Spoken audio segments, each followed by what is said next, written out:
नमस्कार दोस्तों, hope you all are doing very well and welcome back to my channel students की Pathshala. And आज हम लोग M H Abrams a glossary of literary terms की part 18 पर है। एंड हम लोग आज कवर करने वाले हैं लेटर पी से जितने भी टर्म्स बन रहे हैं एम एच अब्राम्स में उसको। तो बेसिकली मेरी इस वीडियो सीरीज में क्या है कि मैं सारे जितने भी टर्म्स बन रहे हैं letter wise M H Abrahams में, मैं उसको एमसीक्यूज में कन्वर्ट करके आप लोगों के सामने प्रस्तुत कर रही हूँ ताकि आप लोगों को एग्जाम को क्रैक करने में आसानी हो। तो अगर आप लोग सीयूईटी पीजी 2025 को टारगेट कर रहे हो, नेट जेआरएफ को टारगेट कर रहे हो, TGT PGT D triple S B and EMRS वाला जो भी बच्चा है, अगर वो इस चैनल पे आया है तो बेटा मैं आपको बता दूं आप बिल्कुल सही जगह पे आए हो and you will gain knowledge. And बहुत अच्छे अच्छे क्वेश्चंस आप लोगों को मिलेंगे इसमें। एंड जितने भी सारे क्वेश्चंस मैंने इसमें बनाए हैं वो या तो पी वाई क्यूज है उससे रिलेटेड है, ठीक है, और पूरे के पूरे एम एच अब्राहम्स पे ही बेस्ड है, ठीक है। तो आप समझ ही सकते हो एम एच अब्राहम्स कितनी इंपॉर्टेंट बुक है और उसका एमसीक्यूज आप लोगों को कितना ज्यादा फायदा करेगा अगर आप लोग एग्जाम में बैठोगे एग्जाम देने के लिए। तो मोस्ट ऑफ द क्वेश्चंस आपको एम एच अब्राहम्स के ही देखने को मिलेंगे। अगर आप बस एम एच अब्राहम्स ही पढ़ के जा रहे हो तो मेरी गारंटी आपका नेट क्लियर हो जाएगा, मैं जीआरएफ की बात नहीं कर रही। अगर आप लोग बस एम एच अब्राहम्स को अगर आप लोगों ने एकदम अच्छे से पढ़ लिया तो गारंटी है कि आपका नेट क्वालिफाई हो ही जाएगा। और सीयूईटी पीजी वाले बच्चों के लिए भी सेम बात मैं बोलूंगी कि आप लोगों को यूनिवर्सिटी मिल ही जाएगी। लेकिन सबके बस में नहीं होता इस बुक को अच्छे से पढ़ना, क्योंकि इस बुक की जो लैंग्वेज है वो काफी ज्यादा टफ होती है। बट अब घबराने की जरूरत बिल्कुल नहीं है, क्योंकि मैं सारे टर्म्स को एमसीक्यूज के फॉर्मेट में आप लोगों के सामने ला दी हूँ ताकि आप लोग अच्छे से प्रिपेयर कर सको। ठीक है, तो यहाँ था हमारा एक छोटा सा इंट्रोडक्शन 2 मिनट का। मुझे पता है काफी लोगों ने स्किप कर दिया होगा, बट डोंट वरी, अभी हम लोग क्वेश्चंस करते हैं। हमारा पहला क्वेश्चन है, which of the following is a palindrome? So damn it I am mad, this is a palindrome. Okay, next, in literature, what is a palinode? A poem in which the poet retracts and renounces an earlier poem. Okay, next, who is noted for writing a palinode to the prologue, The Legend of Good Woman? Very very important question. So here is the correct answer, Geoffrey Chaucer. ठीक है, आप लोग से एक question है मेरा, आप लोगों को कमेंट बॉक्स में ये बताना है चौसर ने the legend of good women अपने किस फेज में लिखा था, फ्रेंच, इटालियन या इंग्लिश फेज? प्लीज कमेंट करो। Which of the following best describe pantomime? So here is the correct answer, acting on stage without speech, using only gesture and movements. Okay, what is a dumb show in the context of Elizabethan drama? An episode of pantomime introduced into a spoken play. Which famous palindrome reads a man, a plan, a canal, Panama? So, a man, a plan, a canal, Panama, इसका D ही जो है वो correct answer होगा, ठीक है।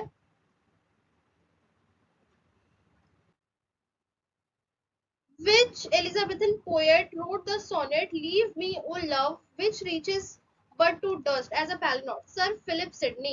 Okay.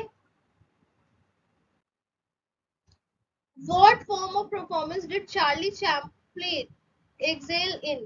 Pantomime. अच्छा, Charlie Chaplin अगर आप लोगों ने देखा होगा कभी भी तो आप लोगों ने देखा होगा वो बिना कुछ बोले लोगों को हंसा देता था। उसके एक्शंस, उसके जेस्चर्स लोगों को हंसाने का काम करते थे। वो तो कुछ कॉमेडी नहीं बोल रहा है ना? जैसे कि आजकल के यूट्यूबर क्या करते हैं, रोस्ट करते हैं, ठीक है। जस्ट एन एग्जाम्पल, रोस्ट करते हैं, गाली देते हैं, तो उससे क्या होता है, लोगों को हंसी आती है, लोगों को मजा फील होता है।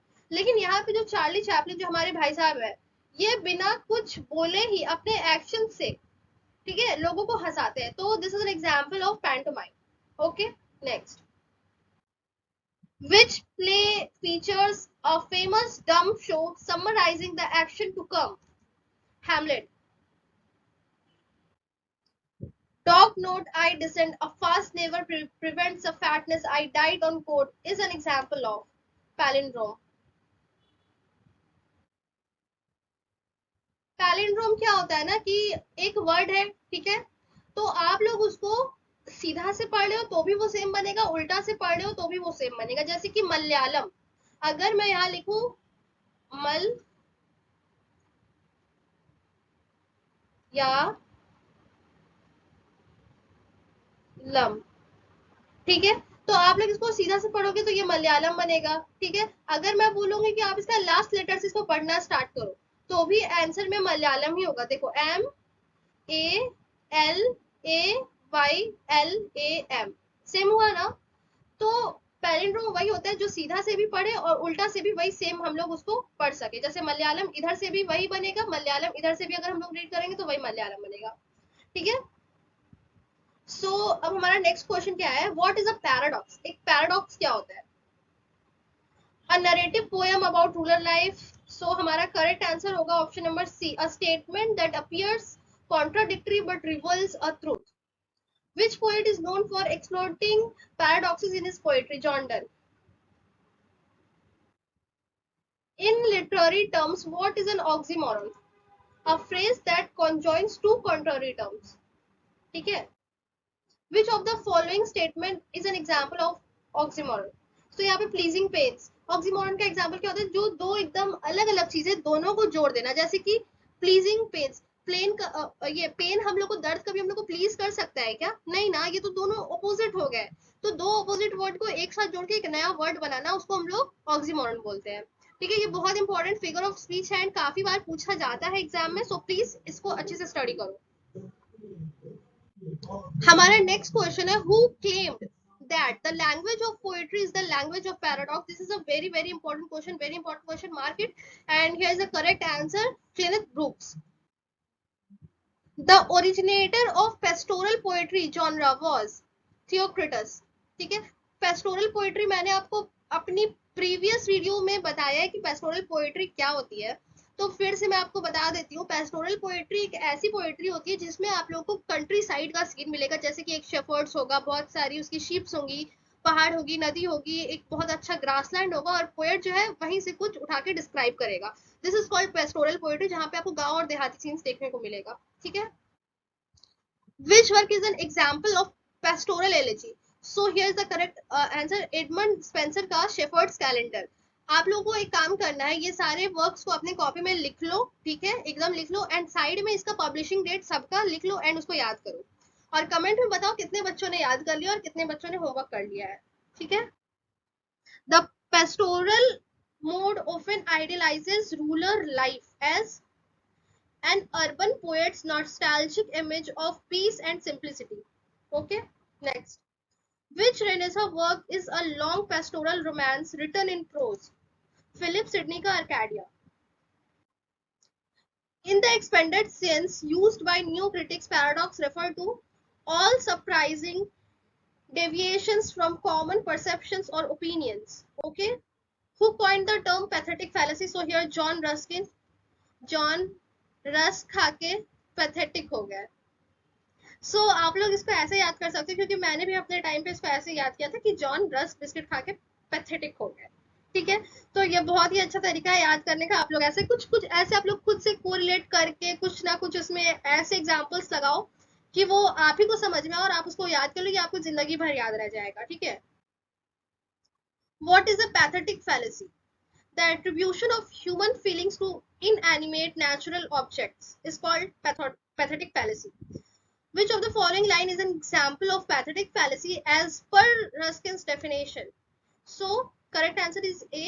The spendthrift Crocus bursting through the mold naked and shivering with his cup of gold. ठीक है? What is pathos in literary terms? A literary device intended to evoke feelings of pity or sorrow. So pathos क्या होता है? एक literary device होता है जिससे हम लोगों का जो feeling है, दया और दुख का, वो बाहर आता है। ठीक है?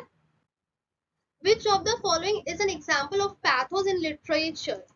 So the depiction of Niels death in Charles Dickens the old curiosity shop. तो नील्स की डेथ पे जो है, नील की जो डेथ होती है, तो उससे क्या होता है, ऑडियंस के बीच में बहुत ज्यादा दुख और दया की भावना सामने आती है, तो हम लोग उसको पैथोस बोलते हैं। आइंदा अगर एग्जाम में आए तो गलत मत करके आना, ये बहुत ही ज्यादा इजी टर्म है, एंड मोस्ट ऑफ द बच्चे क्या करते हैं, इसको गलत करके आ जाते हैं, बट ये बहुत ईजी है, ठीक है। आप लोगों को फिगर ऑफ स्पीच, ठीक है, अच्छे से पढ़ लेनी है, क्योंकि जैसे कि आप लोग जानते हो कि नेट का जो एग्जाम है वो अब ज्यादा टाइम नहीं बचा है, तो आप लोगों को फिगर ऑफ स्पीच अच्छे से कर लो, एम एच अब्राहम्स को रेफर करो और एकदम अच्छे से करो, आप लोग का बहुत सारे क्वेश्चन वहां से मिलेगा। एंड ब्रिटिश लिटरेचर पे बहुत फोकस करना, ठीक है। Next, a pen name or nom de plume. Pen name or nom de plume is a name used by an author that is different from their real name. ठीक है? Which of the following authors used a pen name? So here is Mary and Evans. George Eliot use करते थे इसको Mary and Evans के नाम से, ठीक है। What is performance poetry? Option number B is correct. Poetry composed specifically for oral performance before an audience. Which of the following associated with performance poetry? Poetry slam. Okay. Rap is a form of poetry. Sorry, is a form of performance poetry. Typically includes improvised verse during performance. Right. Which period in American literature is marked by writings that were primarily religious, practical, or historical? So colonial period. Which writer's publications inaugurated the long and distinguished line of African American writers in America? Phyllis Wheatley. The period between the Stamp Act of 1765 and 1719 is sometimes distinguished as age of revolutionary age. ये stamp act की आप लोग को date याद रखनी है, ठीक है। This is a very important question. The term American Renaissance refers to the period of American literature and it was emerged in 1775 to 1865. This is also very very important. आया था एक बार, आई गेस सीवीटी के question में भी था और बहुत पहले एक नेट के भी क्वेश्चन में पूछा गया था, मुझे ब्लड सा याद आ रहा है लेकिन कंफर्म नहीं, बट ये बहुत इंपॉर्टेंट है, प्लीज इसको कर लेना। Which period is often identified as the realistic period in American literature? 1865 to 1914. This is also dates are very important क्योंकि एनडीए आजकल यूजीसी आजकल जो है वो डेट और क्रोनोलॉजी बेस्ड क्वेश्चन ज्यादा पूछ रहा है। सीयूईटी के एस्पिरेंट्स के लिए भी मेरा सेम यही है कि आप लोग डेट्स और क्रोनोलॉजी पे फोकस करो, क्योंकि इस बार 2024 में बहुत सारे क्रोनोलॉजी बेस्ड क्वेश्चन पूछे गए थे एंड बच्चों का दिमाग जो है वो हवा में उड़ गया था, ठीक है। The Harlem renaissance which produced major writings in all literary forms by African American writers occurred in which decade? So 1920s. Harlem Renaissance 1920s. Okay, ये याद रखना। Who is considered America's first great dramatist emerging in the period between the two world wars?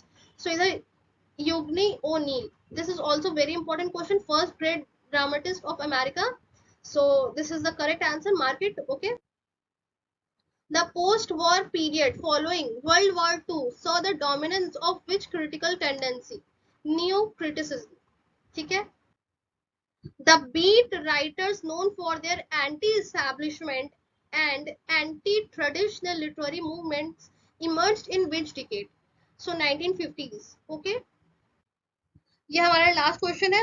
The post-modern period in American literature saw the experimentation pushed to new extremes by authors like, so यहाँ पे correct answer हो जाएगा Thomas. Okay, सो यहाँ पे जो है हमारा letter P का अभी हाफ ही कंप्लीट हुआ है, ठीक है। अभी पी के और भी सारे टर्म्स बचे हुए हैं, ठीक है ना। तो मैंने यहाँ पे आप लोगों को पी का पार्ट 1 कराया है, अब दूसरा पार्ट जो होगा उसमें पी के जितने भी सारे टर्म्स बन रहे होंगे हम लोग उसको कवर करेंगे, क्योंकि वीडियो बहुत लंबी हो जा रही थी एंड टर्म्स बहुत सारे थे, इसलिए मैंने सोचा मैं इसको पार्ट वाइज एक बार कर दूंगी। नेक्स्ट पार्ट में हम लोग पी को पूरी तरह से कंप्लीट कर लेंगे और मैं एक सेपरेट वीडियो बनाऊंगी periods of history of English literature, जो कि बहुत ज्यादा इंपॉर्टेंट हो जाता है, ठीक है, हमारे एग्जाम पर्सपेक्टिव से। तो मैं बस एक वीडियो भी लाऊंगी जिसमें कि मैं इसको कवर कराऊंगी अच्छे से, ठीक है। फिर हम लोग नेक्स्ट वीडियो में जितने भी जो भी लेफ्ट ओवर टर्म्स बचे होंगे हम लोग उसको बाइंड अप कर लेंगे, ठीक। यहाँ तक हो गई बात क्लियर। एंड आप लोगों से मेरा बहुत ही ज्यादा क्या बोलेंगे उसको निवेदन है कि please please please channel subscribe कर दो यार। आप लोग से कितनी मैं रिक्वेस्ट करूँ, आप लोग के लिए मैंने इतना अच्छा अच्छा वीडियोस प्रोवाइड किया, इतना फ्री ऑफ कॉस्ट में आप लोग को इतना अच्छा मटेरियल प्रोवाइड करा रही हूँ, फिर भी बच्चों आप लोग ना मुझे एकदम निराश कर देते हो, लाइक सब्सक्राइब ही नहीं करते हो यार। आप लोग के तो होता है ना कि फी मांग रही है मैम, मैम कुछ नहीं मांग रही है आपसे, मैम मांग रही है कि बच्चा आप बस सब्सक्राइब कर दो, लाइक कर दो, शेयर कर दो, दैट्स इट, मुझे कुछ नहीं चाहिए। क्योंकि हम जो यूट्यूबर्स होते हैं ना वो वीडियोस बनाते हैं, हमारी एक ही मोटिवेशन होती है, वो हो आप लोग। तो आप लोग कैसे मोटिवेट कर सकते हो हमें? सब्सक्राइब कर दो, ना पैसा लगता है ना कुछ लगता है, प्लीज सब्सक्राइब कर दो यार। ठीक है चलो, बहुत मांग ली मैंने आपसे सब्सक्राइब वाली चीज, ठीक है। तो प्लीज स्टे ट्यून्ड, एंड हाँ, नेक्स्ट वीडियो इस पर आएगी, सो प्लीज नोटिफिकेशन को ऑन कर देना, जब भी आएगी देख लेना, बहुत बहुत बहुत इंपॉर्टेंट होने वाली है ये वाली वीडियो हमारी। ठीक है, तो मिलते हैं हमारी नेक्स्ट वीडियो में, तब तक के लिए bye and all the best for your preparation and your exams. मिलते हैं नेक्स्ट वीडियो में, चलिए बाय बाय।